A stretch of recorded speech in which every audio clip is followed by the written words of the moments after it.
What's up, everyone? This is Luca, and welcome to my YouTube channel. This is my first video, and you gotta start somewhere. That being said, though, what is my first YouTube video gonna be about? Well, I've been always asking myself this question. That question being, am I a third culture kid? So let's go through this really quickly. Firstly, I was born in France. Then, after 2 weeks, my family decided to ship me to Japan because that's where they were working. And I ended up living there for 9 years and enjoyed my time there. But unfortunately, it was time to move. And that becomes a common trend in my life, is moving and traveling a lot. And my family decided to move to Singapore. And that was, while it was similar to Japan, it was different too. Different language, different culture, different everything. And I got to enjoy Singapore for 6 years, where I had a lot of good memories. But, you got to move on at some point. And after a little while, decided it was time to go back to my fatherland, which is the USA. And with that being said, that's currently where I'm at now, is Miami. However, because I've lived in all these different places, that's what makes me a third culture kid. And with that being said, what are the pros and cons of being a third culture kid? Firstly, let's start with the pros. And the first pro being the opportunity to travel. And with that being said, by traveling, you get to change up your routine a little bit and experience things that are new and different. And it forces you to push yourself to try different things. If that means going to Thailand to do Muay Thai, or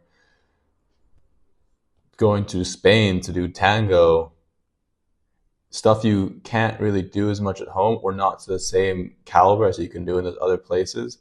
That's what's amazing about traveling. And that leads me to my next point.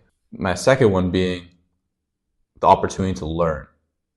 And this is most evident when you get to travel and stay in one place for a certain duration of time that spans more than like 3 or 4 days, especially over a week. When you get to stay in a place for between 3 weeks to a month, you assimilate yourself into the culture. You can't just live, or can't just visit from the outside like a visitor would at the zoo and observe people from the outside. You don't get that privilege. Once you actually stay in a place for around a month, you're forced to live like a local.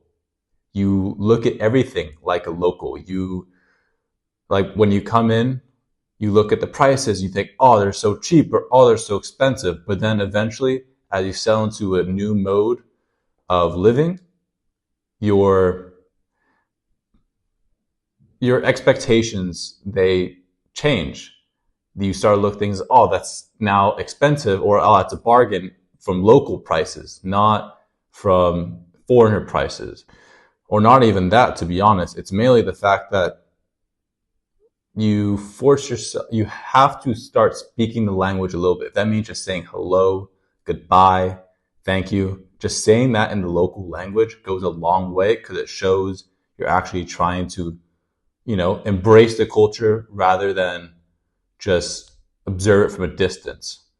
And also, by getting to stay in a place, and learning all those things, language, food, culture, you basically embrace a part of that country within you and its identity. This leads me to my next point, which is, by staying in a place for over a month, you get out of your comfort zone, which means you most likely meet new people. Now, in meeting new people, you open yourself up to new perspectives and new opinions, different opinions that you don't usually hear in your day-to-day and get comfortable with. Because usually when we have a group of friends, we usually have pretty similar opinions, because that's by definition, because your friends are the people that you would most associate with and most like. And the people you most like probably have most likely similar opinions to yourself with some differences. However, if you stay in a place for a month, you're forced to meet new people who don't really owe you anything. There's no hidden biases. You come from different places and you're raised differently, which means you are going to feel more comfortable. I guess for me, I feel more comfortable speaking my mind sometimes with people that are not from the same place as me. And I become more comfortable in the sense of agreeing to disagree.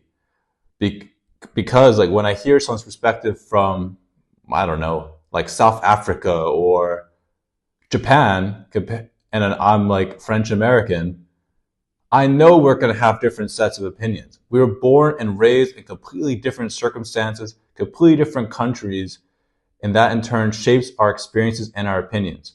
So I've become more comfortable in being able to express them, but not necessarily take offense to their difference of opinions, but more just embracing that this is a part of life and this is how you grow, is by hearing different perspectives. And that brings me to my last pro, which is gaining new perspectives. Gaining new perspectives is huge. It allows you to evaluate the same situation from different points, different levels. And that's how you grow, is not looking at things with a tunnel vision, but taking a step back and realizing, I can see why someone sees it this way, or I wouldn't do this, but I understand and I can empathize with someone that feels this type of way. And that's one thing I really, really like about being a third culture kid, is by living in many different places, being able to travel and having the opportunity to travel to many different places. I've gained the perspective, not the whole perspective, but I can understand the perspective of a Thai person, of a French person, of a South African, Australian, because I've actually interacted with them. Unlike most people, where they don't get the chance or the privilege to do that, because you're mostly staying in the same country, the same city, the same town, the same streets. And that's the real benefit of being a third culture kid. And this life is, pretty awesome. I'm not going to lie. However, there isn't some cons along the way. And this might get a little deep, but let's go into it. The first con is the lack of stability. When you're traveling around constantly, or when you live in a variety of different places, you have to accept the fact of letting go. When you travel, you can't just import or export all your friends and your family from your city or country. You can't do that, obviously. People have jobs, people have different financial situations or schedules, so that's impossible. And because of that, you kind of have to let go. It's almost like at certain points, temporarily accepting the death of someone, if I'm being totally real. Because you could spend a month, year, 3 years, 5 years with that person, but then if you move, they're not automatically going to transport with you to the next destination. And that is what sucks. And it leads me to my next con, which is it's hard to find and then keep a girlfriend, or if you go the other way, a boyfriend. And that's because there's a lack of stability. It's hard to maintain a relationship when you're constantly moving around, or you're not sure about where you're going to be next or how long you're going to be there. How can you build a romantic relationship for an extended period of time? It's almost impossible. You need to build a base, for a relationship.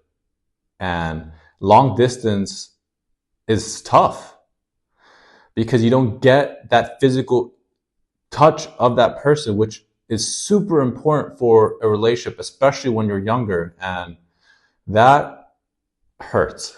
And that's one thing that sucks, if I'm being totally honest. And this leads me to my last con, which is, where am I from? To most people, that's a simple question. Oh, I'm from Boise, Idaho. I'm from Paris, or I'm from London. Because they've lived in that place for most of their lives. And that's not a bad thing. It's honestly a really good thing. It's a really cool thing. However, that's just not the case for me. So when I receive that question, I actually envy those people a lot because I genuinely don't know. I was born in France, and my mom is French, but I haven't lived there for an extended period of time. My dad's American. I've lived in America, but I wasn't born in America. So I can't really say I'm from America. And then I've lived also in Japan and Singapore. But can I really say that I'm Japanese or Singaporean? That's not really in my blood, and I don't really feel like I'm from there. I don't speak Japanese or Mandarin, so it's because of that, when I receive that question, I kind of just make it up as I go. Like, if I'm in America, I say I'm French. If I'm in France, I say from America. Because of those people, I'm not from there. Because I didn't grow up there. And yeah, and also because I want to feel different, just like anyone else. So I say the opposite of what they are, because I'm also that, but not really that. And that satisfies their answer. But yeah, that question is probably the question I have a passion of hatred for. And with that being said, I mean, it's hard to find other people like myself because there's not many people who've had the opportunity and privilege to live in a lot of places and have family in a lot of places. And while there are some cons, there are definitely some pros. And if I could redo this again, I would redo it 1,000 times, because the amount of experiences, the amount of people I've met, the amount of perspectives and lessons I've learned from traveling to these different places, living in these different places, has been absolutely life-changing. I wouldn't change that for anything in the world. However, for those third culture kids like me, please write down in the comments your story, your name, and let's exchange contact information, because I really do want to meet more people like myself that I don't feel alien to, and I want to feel normal sometimes, you know? I want to feel like there are other people like me. So please, even if you aren't a third culture kid, thank you for watching this video. It really means a lot.